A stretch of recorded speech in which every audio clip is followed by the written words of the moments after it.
Welcome to this week's episode of Coffee with a Journalist, brought to you by OnePitch. Are you curious how OnePitch can help you find relevant journalists to pitch, including some of the guests on this podcast?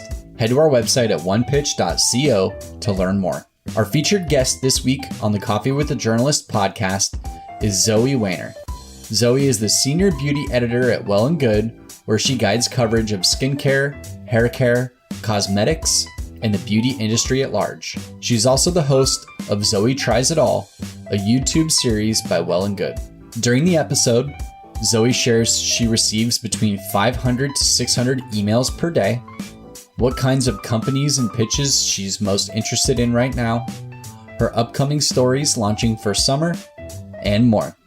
Let's hear from Zoë now.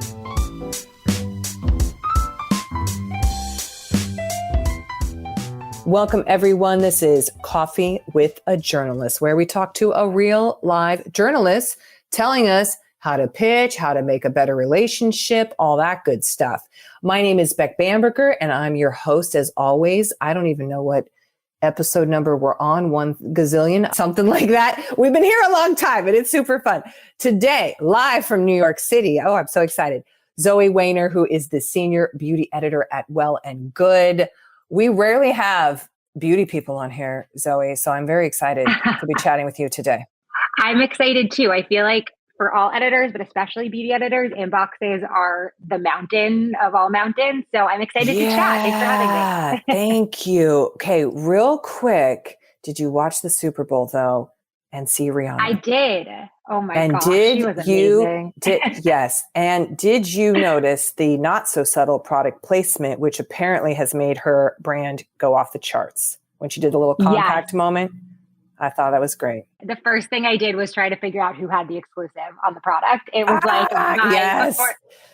Before the performance was even over, it was like, who got to run this? I forget by the time I think I got to it, everyone had run it, but yes. It was, very exciting.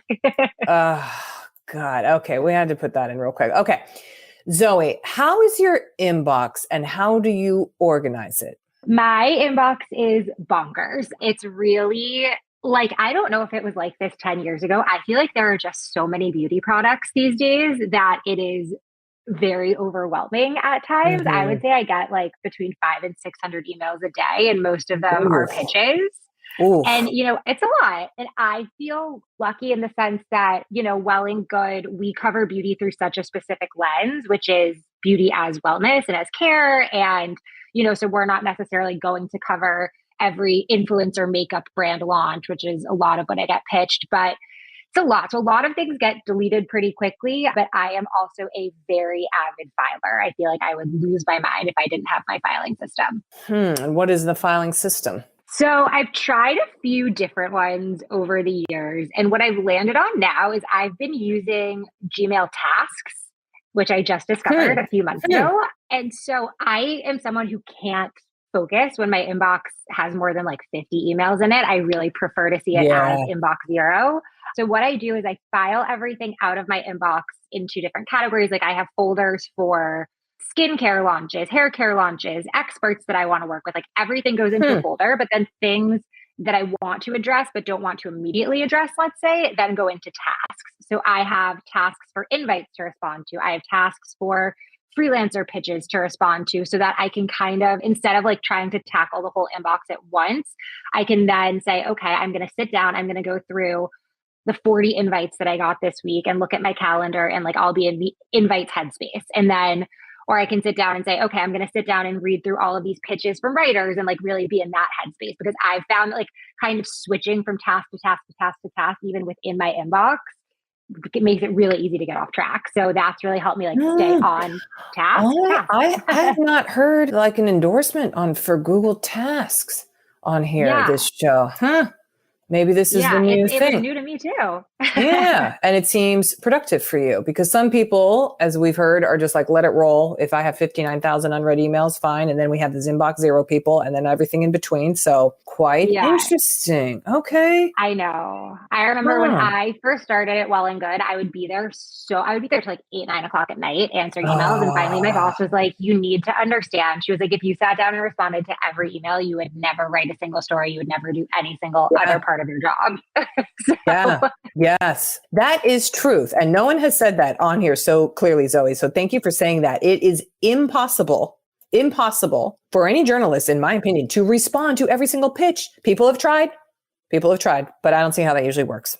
So yeah, I'm definitely not responding to all of them, but I think the sorting through and figuring out what is relevant and what's important and then kind of whittling it down from there has been really helpful for me. So do you then consider the subject line?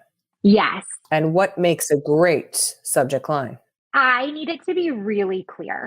I need it to be really clear and really not misleading. So if, Supergroup is launching a sunscreen, I want to know Supergroup is launching a sunscreen. Here's the embargo date. And then especially because I keep everything so filed and so individualized, I really like to see okay, this is what this email is going to tell me, if that makes sense. Every now and then I appreciate something fun. I got a really fun email last week from a publicist who represents a Japanese brand called Shihinko. And it was just Japanese sleep tips that were inspired by ingredients from the thing. And I actually thought that was interesting. Yeah. And it's I think things like that where I'm oh, this is kind of a different and the subject line is telling me, something a little bit different. I like that too, but I don't need bells and whistles and frills. Keep it straightforward. Okay. Straightforward, direct. And then for a pitch itself, what captures you the most? I think, first and foremost, it has to feel like a product that Well+Good would cover. As I said, we don't, a lot of the pitches that I get are related to products. And then it's my job to kind of figure out where the story is within those zillions of products. Because there are so many. Yeah. And I think products that really feel new and innovative and have interesting science. I think if you have a product like that and you can use the email to simplify the science for me to take a quick look at the email and say, okay, this is something I want to learn more about. I think that's great. I think, products that really do feel real and different and revolutionary. I have a big pet peeve of people putting in subject lines or in email copy that something is the first or the best or the newest when it's just not. I think, no one's keeping track of those things, but that's another big no for me. If it's not the first or the newest, don't say that. Don't do that. Don't say that. No, it's just not the truth. Yeah, it's not. Oh, God. Yeah. Okay, so pet peeve. Don't say first. And what are some other trigger words for you of oh, God, no, that's just not true?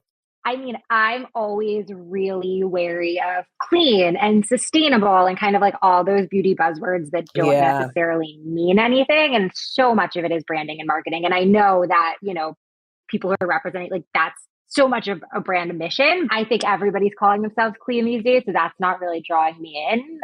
And other things, I think outside the realm of beauty in particular, anything that's because I work for a wellness website, I get so many weight loss related pitches and shedding for the wedding. Yeah, I used to cover a lot of fitness before I moved into primarily beauty. And that was the biggest thing for me was subject lines that were just downright offensive about weight loss. And I'm someone I will respond and say, this is offensive. Take me off your list. It's either an automatic delete or if it's really egregious, I will say something. Wow, I'm surprised to hear that. That's still being it's a bummer. pitched. It's a bummer. Bikini body, new year, new you, lose the holiday weight, all of that. And it's terrible. We're not going to cover that. I just, I don't want to see it in my inbox. Today's interview will continue after this brief message brought to you by OnePitch. Are you curious to see the unique ways OnePitch helps PR professionals and marketers pitch journalists? Head to onepitch.co to learn about our new OnePitch score and see how easy it is to find the right journalist to pitch your news to. Sign up for your free account today. Now, back to today's episode. I truly am shocked by that. What else is on the positive side? What is fresh? What is something yes, we're seeing this in beauty and I'm here for it?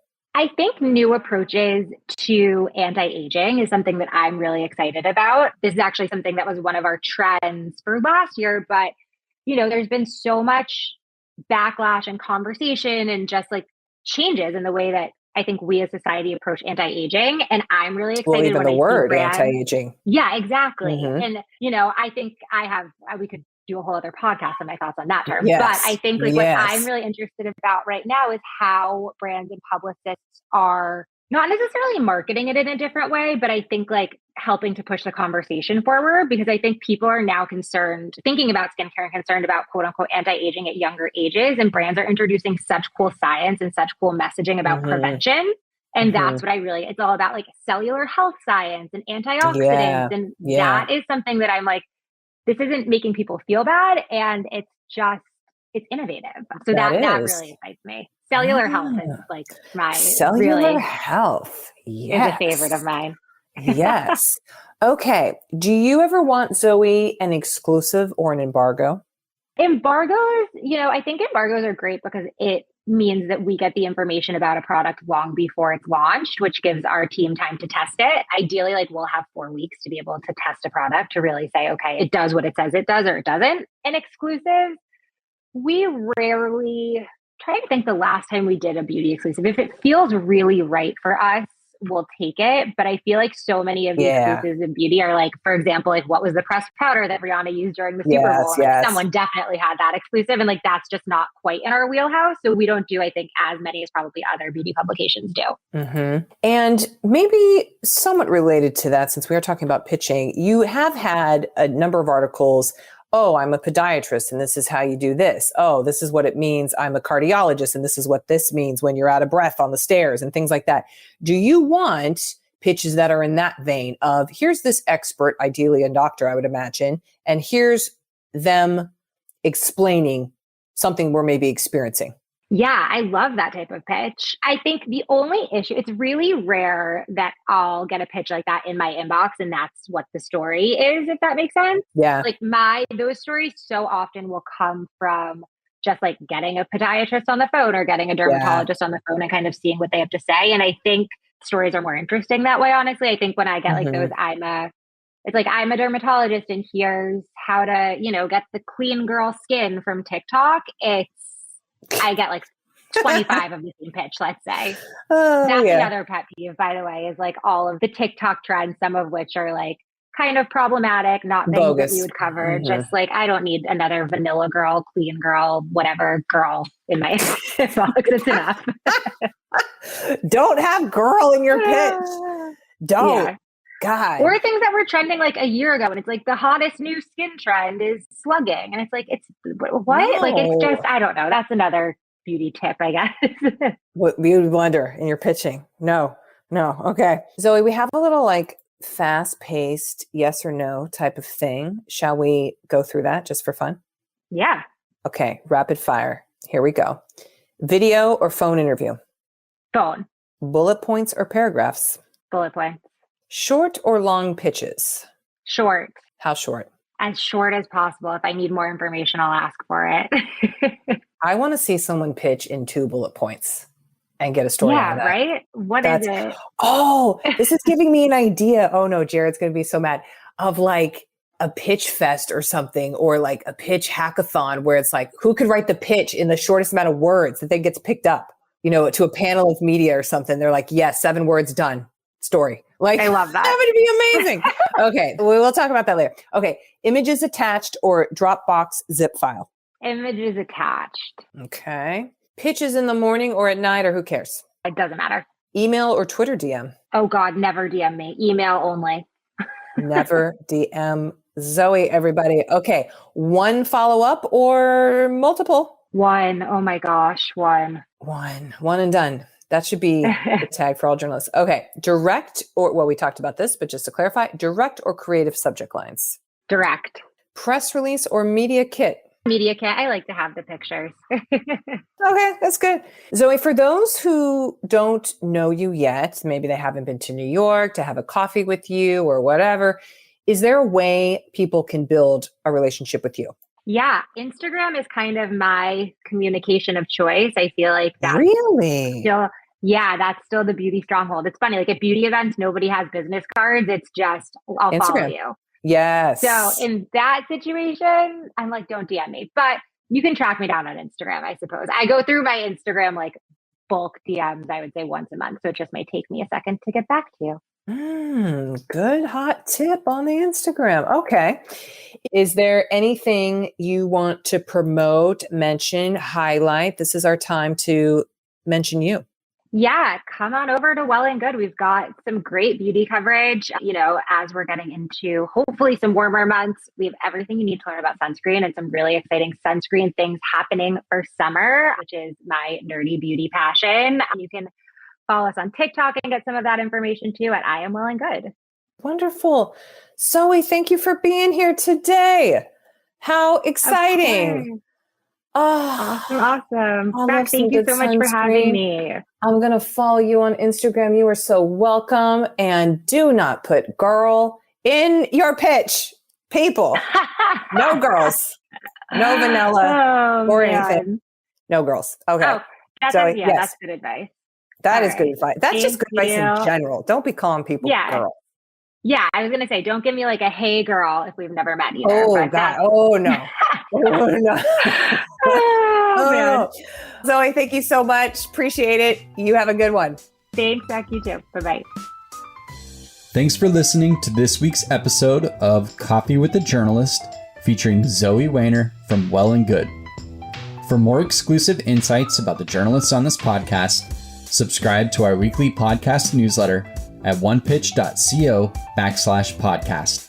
We'll see you next week with even more insights about the journalists you want to learn more about. Until then, start great stories.